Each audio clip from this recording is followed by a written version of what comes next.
इसीलिए तो आज प्रेस कॉन्फ्रेंस रखा है। मैंने पर्सनली अपने लिए आज तक कभी प्रेस कॉन रखा नहीं है। ये सेकंड प्रेस कॉन रखा है मैंने इन बच्चों के लिए ही। बाय द वे ये चेरी है, ये विजय नहीं है। ओके ये भी हमारी अडॉप्टेड बेटी है। आज एग्जैक्टली 1 साल हो रहा है। 28 दिसंबर 2024 को हाँ विजय वीजे का रेप हुआ था नायगांव ईस्ट में। उसका केस चल रहा है वसई कोर्ट में।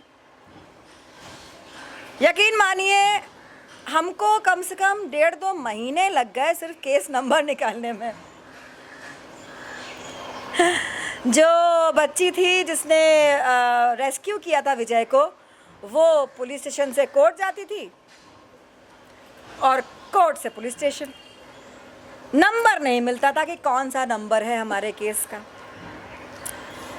अल्टीमेटली मैं गई तो मुझे भी 3 दिन एड़ी घसनी पड़ी सिर्फ नंबर निकालने के लिए, क्योंकि अल्टीमेटली मैं नायगांव पुलिस स्टेशन में बैठ गई जाके कि आज तो मैं बिना नंबर लिए जाऊंगी नहीं। और इत्तेफाक से आज मिला है हमें कोर्ट का नंबर, केस का नंबर, और कल हमारे केस की सुनवाई थी।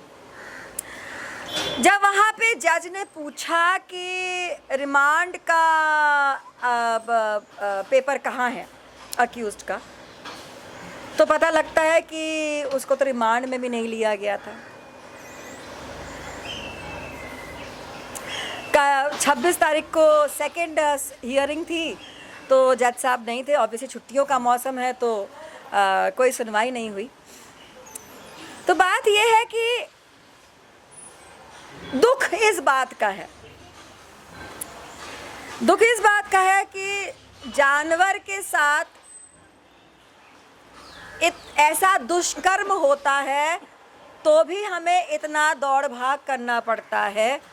समझ में आता है इंसान के साथ होता है तो कितना ही करना पड़ता होगा, ख़ास तौर से उन लोगों के विरुद्ध अगर वो लोग जिन्होंने दुष्कर्म किया है कोई स्ट्रॉन्ग लोग हों, ऊंचे पद पे आसीन लोग हों। और जब से 377 ऑफ आईपीसी हट गया है, बीएनएस आ गया है, तब से तो आप लोग को पता ही है कि जानवरों को जब तक म्यूटिलेट ना हो जाए, उनका शरीर छिन्न भिन्न ना हो जाए, तब भी एक्चुअली देखा जाए कुछ ना होगा। यूँ कह लीजिए कि हम बेवकूफ़ हैं जो हम केस लड़ रहे हैं, क्योंकि हमें ये लग रहा है, हमने अपनी आँखों से देखी है विजय की तकलीफ़ को, हमने उसे महसूस किया है, देखा है स्वयं, और हमें एहसास हुआ है कि कितना ज़्यादा तकलीफ़ होता होगा किसी भी प्राणी को जिसको जिस्मानी तौर पे नोचा खसोटा उसे भेदा जाता होगा। हम ये केसेस सुनते हैं रेप के, इंसानों के भी जानवरों के भी, लेकिन आप में से किसी ने वो तकलीफ़ अपनी आँखों से नहीं देखी होगी। हमने वो तकलीफ़ जिया है उस बच्चे के साथ, बिकॉज़ वो इत्तू सा बच्चा हमारी ही गोद में दिन रात होता था, और हमारी आंखें नम होती थी उसको देख के, हमारे मुंह से शब्द नहीं निकलते थे, हम बस अंदर ही अंदर हमें तकलीफ़ होती थी कि मतलब यकीन मानिए रोंगटे खड़े हो जाने वाली तकलीफ़ होती थी। आप फरमाएं। इस मामले में केस हुआ तो जांच कहां तक पहुंची, कुछ बताएं, पुलिस वाले क्या कुछ? देखिए लड़का कहाँ, मतलब लड़के की फैमिली और लड़के की रहने की जगह तो पता है, लेकिन जब तक उसके आगे कोर्ट ही करेगी जो करेगी लड़के का, वैसे तो कुछ होने से रहा। यही सत्य है हर केस में। डिले क्यों हो रहा है, मतलब क्या कारण है और क्या हमारे? देखिए हमारे पास एनिमल्स को सुरक्षित करने के लिए देखा जाए तो कोई सुदृढ़ लॉज हैं ही नहीं। अगर आप देखें बिंदु का केस कांदिवली ईस्ट में, जिसके जिसके भद्र प्रदेश में वॉचमैन ने एक सरिया घुसा दिया था लोहे का, क्योंकि वो भौंक रही थी। उसके बच्चे थे, वॉचमैन जब पास से निकला तो वो भौंक रही थी। वॉचमैन को इतना गुस्सा आया कि उसने सरिया लोहे का लिया और घुसा दिया उसके मध्य प्रदेश में, और बिंदु मर गई। ओके, उस वॉचमैन को 3000 रुपीज का प्रॉमिसरी बेल पे रिहा कर दिया गया। अब ऐसा एक इंसान जो इतना गुस्सैल है, इतना गुस्सा भरा है उसमें कि वो किसी का प्राण ले सकता है आवाज करने पर। भौंकना भी तो एक तरीके का आवाज है, हम तो उसे ऐसे ही देखते हैं। तो क्या वो बाकी इंसानों के लिए कंप्लायंट है? बाकी इंसान और बच्चे उससे सुरक्षित हैं? बच्चे अगर खेल रहे हों, उनकी किलकारियां उसके कानों में अगर भेद रही हो कानों को, तो क्या वो बच्चा सेफ रहेगा ऐसे आदमी से? आप लोग को ये समझ में क्यों नहीं आता है? मतलब हमारी सिस्टम को, हमारी गवर्नमेंट को ये समझ में क्यों नहीं आता है कि जो इंसान जानवर को तकलीफ दे सकता है वो इंसान को भी तकलीफ दे सकता है। जो इंसान जानवर से इतनी नफरत कर सकता है कि उसको नेस्तो नाबूद करने पे तुला हुआ है, जगह से ख़त्म करने को तुला हुआ है, ऐसे शेल्टर्स जो एग्जिस्ट नहीं करते हैं वहाँ डालने पे तुला हुआ है। आप ये देखिए कि हमारे देश में इंसान को प्रॉपर मेडिकल केयर नहीं मिलता, 2 वक्त का खाना नहीं मिलता। कितने ही लोग अपने अपने गांव से निकल के आते हैं बड़े बड़े शहरों में ताकि यहाँ पे कमाएं। एक एक आदमी 10-10 लोगों के साथ कमरे में रहता है, सुबह से शाम तक मजदूरी करता है, घर पैसे भेजता है ताकि घर वाले खाना खा सके ठीक से। ऐसे देश में इन जानवरों के लिए शेल्टर्स बनेंगे और इन जानवरों को सुरक्षित रखा जाएगा। आई एम सॉरी, मैं 1 महीने से बीमार चल रही हूँ, सो मैं कैसे बिलीव कर लूँ? एब्सोल्युटली, एंड एट फर्स्ट हम लोगों को ये भी अंडरस्टैंड करना चाहिए कि जो इस टाइप के क्राइम्स होते हैं अगेंस्ट एनिमल्स, वो सोसाइटी के लिए सिंबॉलिक नहीं है, वो सोसाइटी का डायग्नोसिस है। That we as a society हम अपना मॉरल थ्रेड तोड़ रहे हैं, हम अपने बच्चों को क्या सिखा रहे हैं।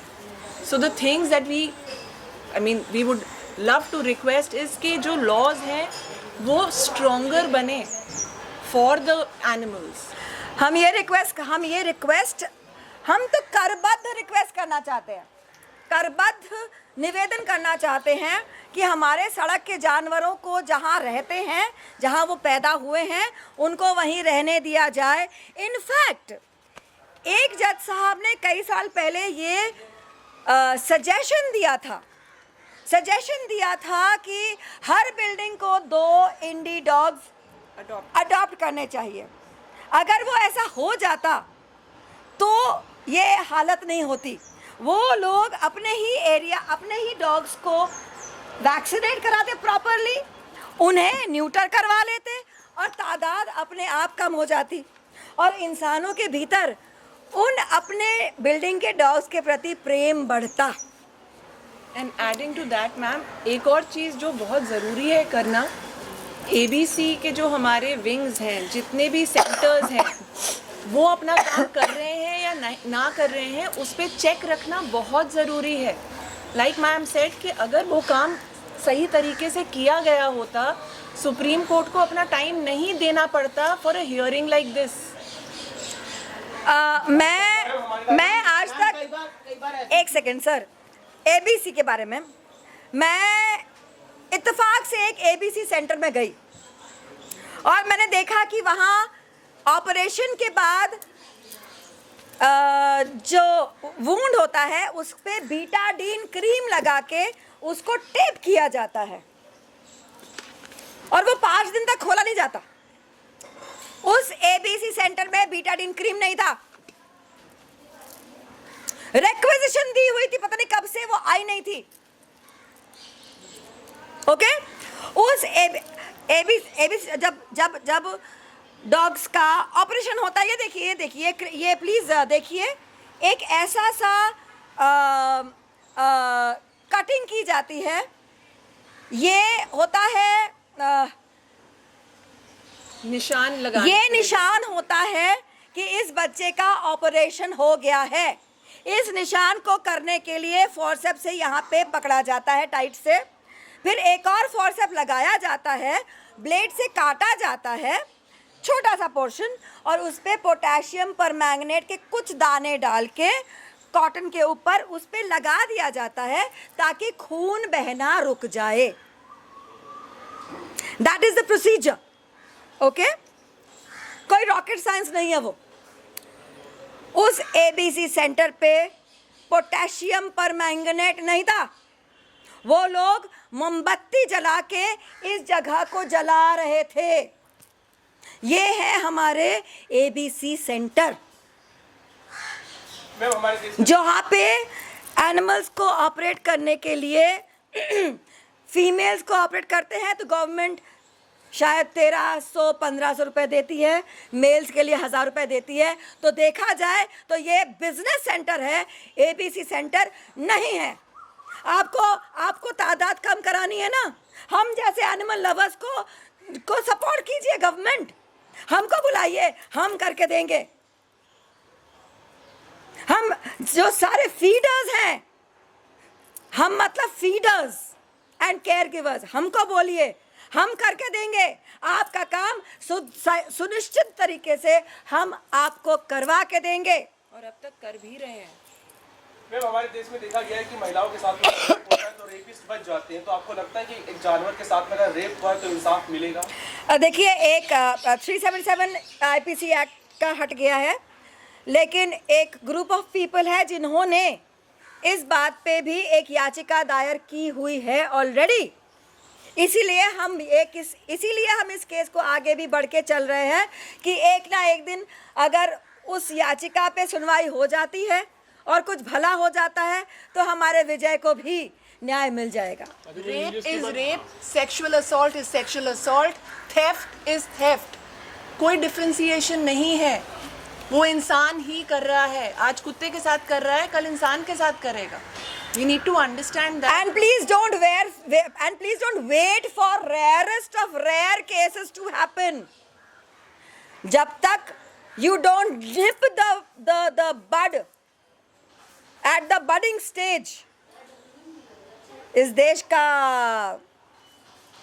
Educate your children. सोसाइटी में हमारे छोटे छोटे ये मेले लगते रहते हैं, चाहे वो फेस्टिवल्स को लेके हों या चैरिटी को लेके हों। आई थिंक हमें प्रोग्राम्स क्रिएट करने चाहिए जहाँ पे हम बच्चों को एजुकेट करें कि अगर सामने से एक स्ट्रे एनिमल जा रहा है, फर्स्ट ऑफ ऑल स्ट्रे नहीं है, ये हमारे देसी बच्चे हैं। अगर देसी बच्चा जा रहा है, कैट हो, बुल हो, डॉग हो, how to be around them, हम वो सिखा ही नहीं पा रहे। As a generation I think we are failing. अच्छा, एक तरफ जहाँ पर एनिमल लवर्स है, वहाँ पर एनिमल से जो शिकार भी हुए, जिनको बहुत सारे कुत्तों ने काट लिया है, तो वो लोग भी ऐसे हैं जो कहते हैं कि ये चीज़ सही हो रही, तो उनके लिए आप क्या कहोगे? Because they are totally opposite और उनके थॉट्स टोटली आपके अगेंस्ट जाते हैं। वो इसीलिए होता है, मैं बता रही हूँ ना, बचपन में मुझे सड़क के कुत्ते ने यहाँ पे पकड़ा था। करेक्ट, बहुत बार, क्योंकि वो खा रही थी, मम्मी कुत्ती थी, वो खा रही थी और मैं टुई करके निकल गई उसके बिल्कुल बगल से। उसको लगा मैं उसको खाना ले रही हूँ और उसने मुझे ऐसे पकड़ लिया। मेरे पिताजी जो डॉग लवर थे, उन्होंने मुझे छुड़ाया और 1997 तक मैं कुत्तों से बेइंतहा डरती थी। ओके, लेकिन जब समझ में आया तो आज देखिए, तो हर एक से क्यों आप किसी इंसान से पहली बार नहीं मिलते हो? आपको पता है वो इंसान आपको खंजर भोंकेगा या आपको चुम्मा देगा?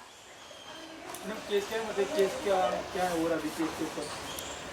मैं जो बात कर रही हूँ, तो अगर आपको पता है, जब आपको केस का तो बारे में मैंने बोल दिया था ना बेटा, अननोन पर्सन के साथ। हाँ, तो जब अगर आप किसी अनजान व्यक्ति से मिलते हो, आपको पता होता है क्या कि वो आपको खंजर भोंकेगा या आपको गले लगाएगा?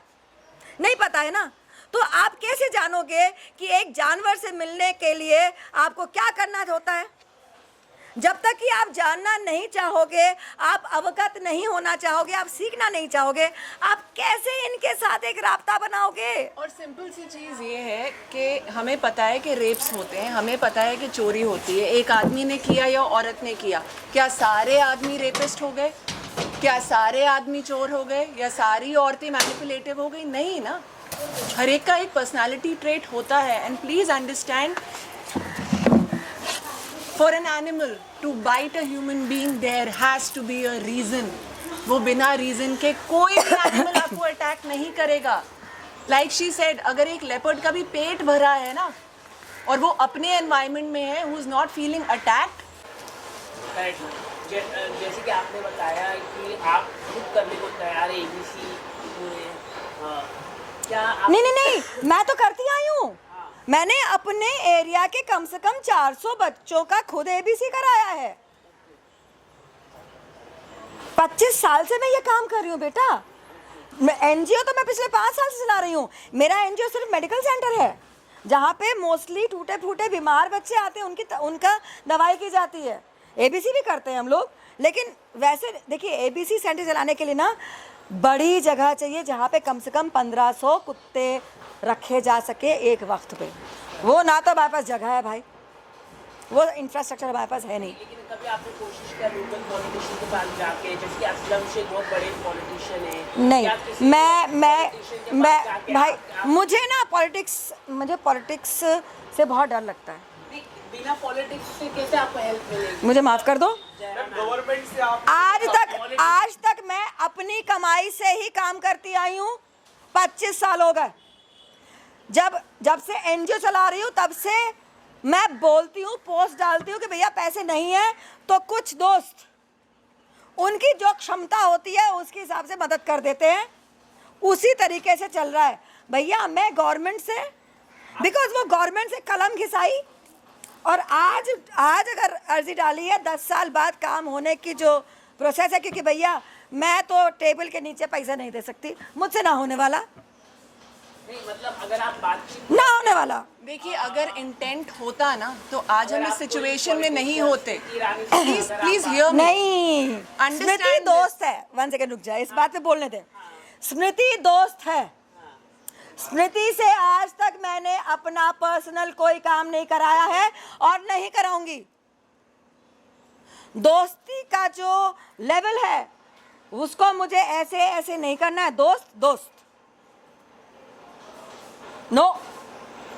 no personal favors do I ask from anybody। गले मिलो भाई, सेम लेवल पे आके ना, ये सब ना बोले हमसे। हाँ, हमारी सेल्फ रिस्पेक्ट हमारी जिंदगी से भी ज्यादा बड़ी है भाई। नहीं, लेकिन आपने इतना अच्छा काम करके हम कई साल आप देख रहे हैं डॉग। जिसको आके मदद करनी है वो अपने आप आ जाओ ना। ये जो है ये चेरी है। चेरी अपने बिल्डिंग की इकलौती कुत्ती थी और आपने देख लिया कितना प्यार लुटा रही है हम पे। मुझसे अभी लेकिन इसको अपनी बिल्डिंग में रहने को नहीं मिल रहा था, मैंने अडॉप्ट कर लिया। अब जो आप कहते हो ना एनिमल लवर्स हो तो सड़क के कुत्तों को अपने घर ले जाओ, बेटा कितनों को लेके जाएंगे? आप आ रहे हो सपोर्ट करने, आ जाओ। अगर आप कह रहे हो अपने घर लेके जाओ तो एक पेट को पालने के लिए कितना खर्चा लगता है आप दे दो। अरे एनजीओज को किसी से कुछ मांगने की जरूरत नहीं पड़ेगी भाई। हमारी जितनी क्षमता है हम वो फुल्ली करते हैं, उससे अधिक करते हैं बेटा। Absolutely.